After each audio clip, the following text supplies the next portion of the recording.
Morning, welcome back to my channel. তো একই রকমের ইন্ট্রো দিতে দিতে না আমার রোজ রোজ নিজেরই খুব হাসি পায়। তো যাই হোক, মিঠির আরও একটা ব্লগে তোমাদের সকলকে জানাচ্ছি আমার চ্যানেলে স্বাগত। তো মিঠি কিন্তু আজকে ওর দাদু ভাই টুপি পরেছে, আর ওকে বেশ কিউট কিউট লাগছে, যার জন্য কিন্তু মাথাটাকে এখনও পর্যন্ত টুপিটা আমি খুলিনি। আর শীতের সকালে না খুব পিঠে পিঠে মানে মন চায়। তো আজকে সকালটা ছিল একদম অন্যরকম, একদম ঠান্ডা ঠান্ডা ওয়েদার ছিল। তো বেশ ভালো লাগছিলো, পিঠে খেতে খুব মানে মন চাইছিল। তো আমাদের বাড়িতে কিন্তু পিঠেও চলে এসছে, মামি পিঠে বানিয়েছিল আগের দিন রাত্রেবেলায়, তাই জন্য কিন্তু পিঠেও চলে এসছে আমাদের বাড়িতে। আর এখন আমি আর মা বসে বসে পিঠে খাবো। তো তার আগে কিন্তু মা কয়েকটা কাজ করছিল। তো মিঠি না কয়েকটা জামা পুরনো হয়ে গেছে, সেগুলো কিন্তু আলাদা করছিল। আর তারপর কিন্তু আমি আর মা মিলে পিঠে খেতে বসে পড়লাম। এইভাবে না কোনো কিছু মিঠির সামনে খেতে মানে খুবই খারাপ লাগে, কিছু করার নেই। ওকে রেখেও কিন্তু কোনো জায়গায় যেতে পারি না, খুবই কান্নাকাটি করে। তো আপাতত ধরার মতো কেউ ছিল না, যার জন্য কিন্তু ওর সামনে বসে বসে খেতে হচ্ছে। আর ও দেখো দিদুনকে বলছে যে পিঠে দেওয়ার জন্য, আর মা কিন্তু একটা বাটি দিয়ে বলছিল যে তুই বাটিটা বাজে, আমরা পিঠে খাই। তো মানে ভীষণই খারাপ লাগে। ও যে কবে বড় হবে, আর কদিন পর কিন্তু দেখতে দেখতে ও বড় হয়ে যাবে, আমাদের পাশে বসে বসে কিন্তু ও পিঠে খাবে একদিন। তো এই যেন মনে হয় যে আমার জীবনে মিঠি সোনা কদিন হলো এসছে, কিন্তু দেখতে দেখতে কতটা বড়ও হয়ে গেছে, আর কদিন পর দেখবে আরও বড় হয়ে যাবে। তো যাই হোক, আমাদের পিঠে খাওয়া হয়ে গেছে। আর এখন কিন্তু চলে এসছে মিঠি সোনার বম্মা। তো বম্মার সঙ্গে কিন্তু আমার মিঠি সোনা খেলা করছে। তোমরা একটা জিনিস ভালো করে দেখো, ওর হাতের মধ্যে দেখো কত বড় বড় মানে হাত মুজো পরিয়ে দিয়েছি। এটা কিন্তু ওর অনুমিমির হাত মোজা ছোটোবেলার, তো ওকে দিয়ে গেছে, এর জন্য কিন্তু একটু ইয়ার্কি করে পরিয়ে দিয়েছিলাম। মাম, টুকি, এই টুপিটা উল্টে গেছে, টুপিটা উল্টে গেছে।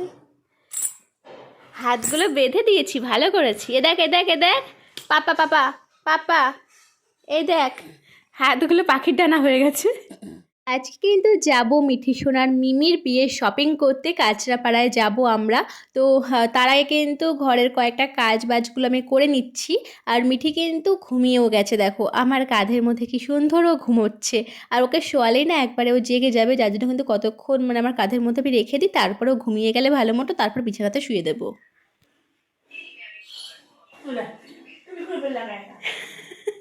মানে হয় এই শীতের মধ্যে ও টুপি টেনে খুলে ফেলে। টুপিটা পরো, এদিকে ঠান্ডায় কুকুরাবে, এদিকে আবার টুপি খুলবে। তুমি করতে নেই, ঠান্ডার মধ্যে ফেলে আসবো তোমাকে বাইরে। তো বেরিয়ে পড়লাম কিন্তু বোনের বিয়ে শপিং করতে, চলে যাচ্ছি কাঁচরাপাড়ায়। এখানটায় আমি রয়েছি, মাসি রয়েছে, ওখানটায় দুই বোন রয়েছে, আর সামনে মামি বসেছে। তো আমরা এই কজন মিলেই কিন্তু যাচ্ছি বোনের বিয়ে শপিং করতে। তো এই যেন মনে হয় নিজের বিয়ে শপিং করতে কদিন আগেই গেছিলাম। তো দেখতে দেখতে 4টে বছরও কিন্তু হয়ে গেছে। আর তখন কিন্তু ভিডিও করতাম না বা এইসব বুঝতামই না ব্লগ কী জিনিস। তো যাই হোক, দেখতে দেখতে কিন্তু 4টে বছর পেরিয়ে এখন আর বোনের বিয়ে হচ্ছে। আর চলে এসেছি কিন্তু কাঁচরাপাড়ায় বোনের বিয়ের শপিং করতে। তো এই দেখো, আমরা কিন্তু এই দোকানটায় এসেছি। তোমরা যদি চিনে থাকো দোকানটা, তোমরা কিন্তু অবশ্যই কমেন্ট বক্সে কমেন্ট করে জানিও, বলো তো এই দোকানটার নাম কি।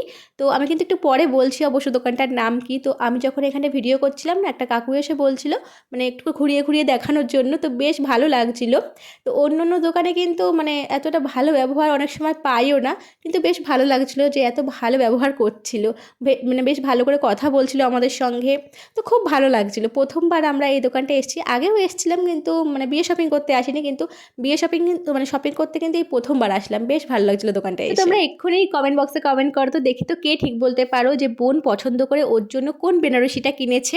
তো আমাদের বেনারসি কেনা হয়ে গেছে, আমরা একটুখানি বাইরে ঘোরাঘুরি করছিলাম, আর বোন একটুখানি লেহেঙ্গাও দেখছিল। তো যাই হোক, আমরা কিন্তু কাঁচরাপাড়ায় চলে এসেছিলাম বিমল শাড়ি সেন্টারে।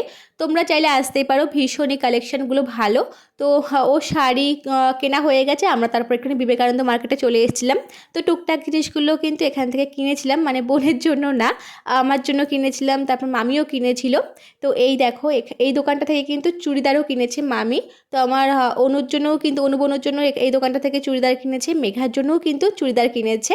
মানে মামির আর আমার অনুবনু আর মেঘা বনুর কিন্তু পুরো সেম ড্রেস কিন্তু এই দোকানটা থেকে কেনা হয়ে গেছিলো। তারপরে কিন্তু আমরা চলে গেছিলাম 30 টাকার কানের দোকানে। তো একদম কিন্তু মিস করি না কানেরগুলো, তো একটা না একটা কিনেই থাকি। তো কানের কিনলাম, আরও কয়েকটা জিনিস কিনেছিলাম।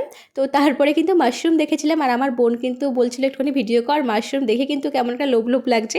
তো যাই হোক, আমরা কিন্তু তারপরে বাড়ি চলে এসেছিলাম। আর তারপরে না ওই যে নিয়ম আছে না, যে শাড়ি বা বিয়ের যে কোনো জিনিস আনলেই কিন্তু উলু দিতে হয়, মানে জোকার দিতে হয়। তো যাই হোক সেই সমস্ত নিয়মকানুনগুলো বড়রা করছিল আর আমরাও কিন্তু খুব মজা করছিলাম। তারপরে কিন্তু আমরা ঘরে চলে এসলাম, সমস্ত আলোচনাগুলো এখানটায় হচ্ছিল। তো তোমরা খুব তাড়াতাড়ি কিন্তু বোনের বিয়ের ভ্লগগুলো দেখতে পারবে। টাটা।